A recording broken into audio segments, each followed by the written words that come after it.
കഴിക്ക്. എനിക്ക് വേണ്ട. വേണം. എന്താ തന്റെ ഉദ്ദേശം? ഇനി ഇങ്ങനെ ഓടി നടക്കാനാണോ?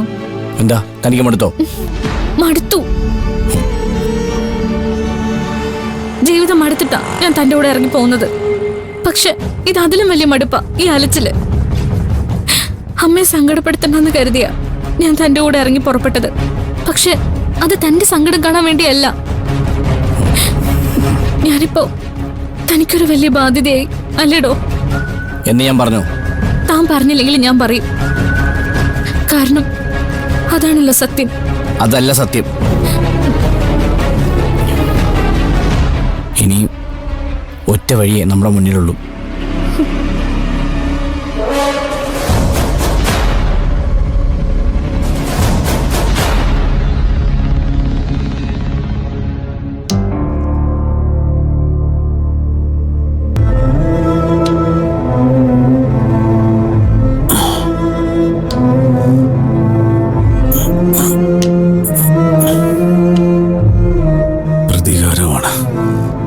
മനസ്സ് നിറയെ പ്രതികാരമാണ്.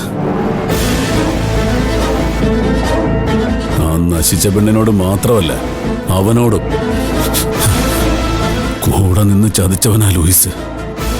അവനെ ഞാൻ വെറുതെ വിടാൻ പോകുന്നില്ല. നീ നോക്കിക്കോ, ഞാനൊന്ന് എഴുന്നേറ്റ് നടന്നോട്ടെ. മഹാദേവൻ നമ്പടി ആരാണെന്ന് ഞാൻ അവർക്ക് കാണിച്ചു കൊടുക്കാം. ആരെയും ഒന്നും കാണിച്ചു കൊടുക്കാൻ ഇനി പോണ്ട. മര്യാദയ്ക്ക് ജീവിക്കാൻ നോക്ക്. ദൈവം അനുഗ്രഹിച്ച് ജീവൻ തിരിച്ചു കിട്ടിയില്ലേ, അതിന് ദൈവത്തോട് നന്ദി പറ. എന്നിട്ട് കഴിഞ്ഞതൊക്കെ മറന്ന് ഇനിയെങ്കിലും ഒരു മനുഷ്യനായിട്ട് ജീവിക്കാൻ നോക്ക്. മനുഷ്യനായി തന്നെ എത്രയും കാലം ഞാൻ ജീവിച്ചിട്ടുള്ളത്, നല്ല ഉശയുള്ള ആണായിട്ട്. ഇനി അങ്ങനെ തന്നെ ജീവിക്കും. പിന്നെ മറക്കുന്ന കാര്യം, ആരെയാ ഞാൻ മറക്കേണ്ടത്? എനിക്കൊന്ന് അടിപതറിയപ്പോ എന്നെ നൈസായിട്ട് തള്ളിക്കളഞ്ഞ ലൂയിസ് എന്ന പരത്തേണ്ടിയെ, അതോ എന്റെ പള്ളയ്ക്ക് കുത്തിയിട്ട് അവന്റെ കൂടെ സുഖവാസത്തിന് പോയിരിക്കുന്ന ആ പെണ്ണിനെയോ? ആരെയാ ഞാൻ മറക്കേണ്ടത്? ഇല്ല, മറക്കില്ല. ജീവനുള്ള കാലത്തോളം ഞാൻ മറക്കില്ല. ഇഴഞ്ഞു ചെന്നിട്ടാണെങ്കിലും പ്രതികാരം വീട്ടിട്ടേ നമ്പടി മരിക്കൂ. അതിനു വേണ്ടിയാണോ ഞാൻ ഇത്രയും കഷ്ടപ്പെട്ട് നിങ്ങൾ ഈ പരുവത്തിലാക്കിയെടുത്തത്? ഓ, നീയും കണക്ക് പറയാണോ? ഞാൻ പറഞ്ഞതല്ലേ എനിക്ക് അറിഞ്ഞ ഔദാര്യം വേണ്ടെന്ന്. പിന്നെന്തിനാടി നീ എന്നോട് ഒന്ന് കൂടിയത്?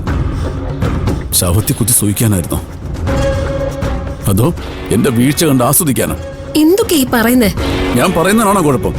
നീയൊക്കെ ചെയ്യുന്നതിന് കുഴപ്പമില്ലേ? തീ കുരുത്തവനാടി നമ്പടി.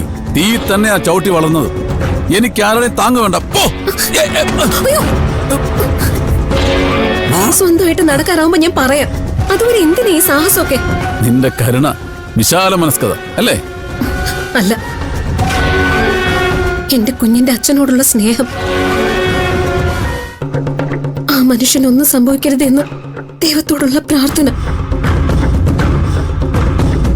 എന്താ എനിക്കങ്ങനെ പ്രാർത്ഥിച്ചൂടെ? എന്റെ കുഞ്ഞെ ഭൂമിയിൽ ജനിക്കുന്നത് അച്ഛനില്ലാത്തവനായിട്ടാവരുതെന്ന് എനിക്ക് നിർബന്ധമുണ്ട്. അല്ലാതെ നിങ്ങളോടുള്ള പ്രേമം കൊണ്ടൊന്നുമല്ല ഞാൻ ഈ കഷ്ടപ്പെടുന്നത്. എന്നോട് ചെയ്തതൊക്കെ വെച്ച് നോക്കുമ്പോ ഞാൻ നിങ്ങളെ തിരിഞ്ഞു നോക്കാൻ പാടില്ലാത്തതാ. എന്ത് ചെയ്യാം? ഞാനിങ്ങനെ ഒരു മണ്ടിയായിപ്പോയി. എന്റെ വിധി ഇതായിപ്പോയി.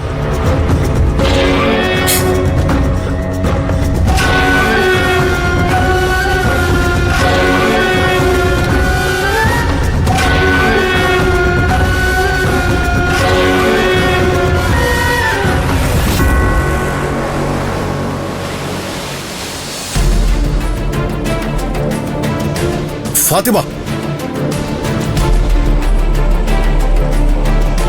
അവളെവിടെ? പൂജ. പൂജയോ? ഞാനെങ്ങനെ അറിയാനാ? നിങ്ങളല്ലേ അവളെ തട്ടിക്കൊണ്ടുവന്നേ? ഞങ്ങളോ? വെറുതെ ഇല്ലാവചനം പറയരുത്. ഞങ്ങൾ ആരെയും തട്ടിക്കൊണ്ടു വന്നിട്ടില്ല. ഇനി പദവാ തട്ടിക്കൊണ്ട് വന്നിട്ടുണ്ടെങ്കിൽ നിങ്ങൾക്കൊരു ചുക്കും ചെയ്യാൻ പറ്റൂല. ഇത് കടാപ്പുറം. നേര് പറയടോ, നിങ്ങൾ അവളെ എവിടെ ഒളിപ്പിച്ചു വെച്ചിരിക്കുന്നേ? നിങ്ങൾക്കെന്താ മനുഷ്യ പ്രാന്തുണ്ടോ? ഞമ്മളാരെ ഒളിപ്പിച്ചു വെച്ചിട്ടൊന്നുമില്ല. ഓളെ കടത്തിക്കൊണ്ട് വന്നിട്ടുണ്ടേ തന്നെ ഒളിപ്പിച്ചു വെക്കേണ്ട ഗതികേടൊന്നും ഞമ്മക്കില്ല അല്ലേ? കാരണം എന്താണെന്നറിയോ? ഓള് ഞമ്മക്ക് അവകാശപ്പെട്ട കുട്ടിയാണ്. അവകാശം എനിക്ക് പൂർണ്ണമായിട്ട് വിട്ടുതരുന്നതിന് ഞാൻ നിങ്ങൾക്ക് എന്താ തരണ്ടേ? ഇങ്ങളെ ഞമ്മക്ക് കുടിച്ച വെള്ളത്തിൽ വിശ്വാസമില്ല കലക്ടറെ. നിങ്ങൾ പറയുന്നതല്ല പ്രവർത്തിക്കുന്നത്. കായംകുളം കൊച്ചുണ്ണിക്ക് കഞ്ഞി വെച്ച പകരങ്ങൾ. പോക്കറെ, ഇത് നേരത്തെ പറഞ്ഞ പോലെയല്ല. തരുമെന്ന് പറഞ്ഞ ഞാൻ തന്നിരിക്കും. ദാ, ഒരു ചെറിയ ടോക്കൺ അഡ്വാൻസാ. ബാക്കി തുക പെണ്ണിനെ കിട്ടിക്കഴിഞ്ഞു. നിങ്ങൾക്ക് എന്താ തലയ്ക്ക് വെളിവില്ലേ? ഞങ്ങൾ എവിടെ പോയി അവളെ അന്വേഷിക്കാനാ? അവൾ ഇങ്ങോട്ട് വരാനാ സാധ്യത. അങ്ങനെ വന്ന എന്റെ വിവരം അറിയിക്കാൻ വേണ്ടിയാ ദായി പണം. അവളെ എനിക്ക് പിടിച്ചു തന്ന നിങ്ങൾ ചോദിക്കുന്ന എന്തും ഞാൻ നിങ്ങൾക്ക് തരും. അവളെ കൈ കിട്ടിയാ ഞാൻ പണം തന്നിട്ട് നിങ്ങൾ എനിക്ക് കൈമാറിയാൽ മതി. എന്താ ഇപ്പൊ വിശ്വാസമായോ?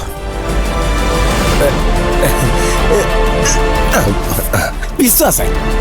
നിങ്ങൾ ധൈര്യമായിട്ട് പോയിക്കും. ഓളെ കിട്ടിയ ആ നിമിഷം നമ്മൾ വിവരം അറിയിക്കും. അത് പിന്നെ ഈ ഇടപാട് നമ്മൾ മാത്രമേ അറിയാൻ പാടുള്ളൂ. അത് പിന്നെ പ്രത്യേകം പറയണോ? സാറൊന്ന് നിന്നേ. നിങ്ങളിപ്പോ എന്താ പറഞ്ഞത്?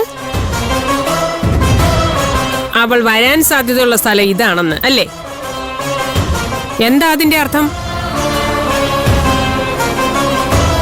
അവൾ സ്വമേധയാ ഇവിടേക്ക് വരണമെങ്കിൽ അവളും ഞങ്ങളും തമ്മിൽ അത്രയ്ക്ക് വലിയ ബന്ധമുണ്ടാകണം അല്ലേ?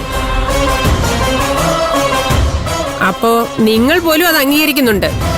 പിന്നെന്തിനാ ഇത്രയും വലിയ നാടകമൊക്കെ കളിച്ചത്?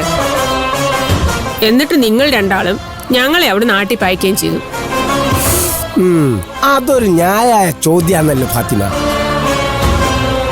എനിക്ക് പോലും ആ ഒരു ബുദ്ധി ഉണ്ടായിട്ടില്ല. ഇപ്പൊ നിങ്ങക്ക് മനസ്സിലായില്ലേ കലക്ടറെ? നമ്മളെ പെണ്ണുങ്ങൾ അത്രക്ക് മോശക്കാരല്ലാന്ന്. ഇവളുടെ തല മുഴുവൻ പുത്തി. നിങ്ങൾ ബേജാറാവണ്ട. ഓളെ ഞമ്മള് കണ്ടുപിടിച്ചേരാ. ഒക്കെങ്കിൽ പറയുന്ന കായ് കിട്ടണം.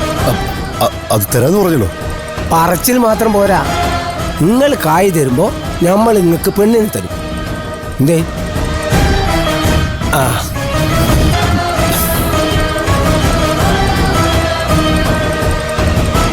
ഇൻഷാ അല്ലാഹ്.